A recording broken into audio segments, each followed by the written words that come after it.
Right, I don't often get to talk about the art of snivelling shitweasel that is Sadiq Khan, but we will today because the Mayor of London has decided to involve himself in international politics. This is obviously extraordinary considering the piss poor job he does running London, or should we say the great job he does running it into the ground.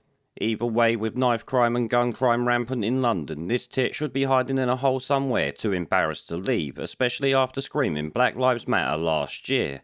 Tell me, Sadiq, how many black kids have bled out on the streets of London so far this year while you virtue signal alongside celebrities and tosspot football players? The latter of which have actually ruined my favourite sport by virtue signalling Marxist race-baiting bullshit literally week in, week out. But imagine sitting there on Twitter banging on about Afghan and how we the UK must act when this absolute clown cunt can't even do the job he was apparently elected for. Here you can see his tweet on the screen now that is monumental bullshit not worth a wet wank on a Sunday morning. He says respect for human rights and ensuring asylum for those in peril are fundamental to the values our city and country hold dear. No, they fucking ain't.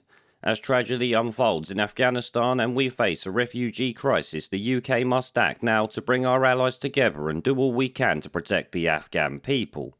So it's literally him tweeting out rhetoric for likes on Twitter and of course pushing for more immigration. Naturally, being Sadiq Khan, no, his tweet gives us legendary levels of hypocrisy because it sounds like he wants the UK to send security forces to invade Afghan again, as that's the only way to stop them, as you know, and obviously his talk of human rights while he helps shit on ours is once again just taking the piss. Firstly, Sadiq Khan has spent over 5 years calling the UK racist for interfering in foreign countries, yet wants us to roll back over there like the so-called colonial conquerors he hates so much to do fuck knows what exactly. No matter what you do, the shit show's gonna end up the same at the end of the day. His talk of human rights, though, is also absolutely laughable, as I'm sure most of you know, and actually insulting to the people of the UK. I say this since he's worked in lockstep with Boris Johnson to shit all over our human rights for the past 510 days of 14 days to flatten the curve.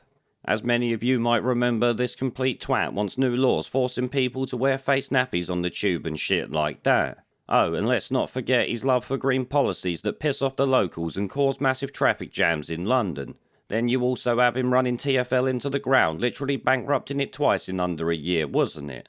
At the end of the day, the guy is a complete shitweasel, end of story, so to see him coming out talking this shit is actually laughable. How about focus on London before talking shit about elsewhere? As a matter of fact, just focus on London or fuck off because no one gives a shit.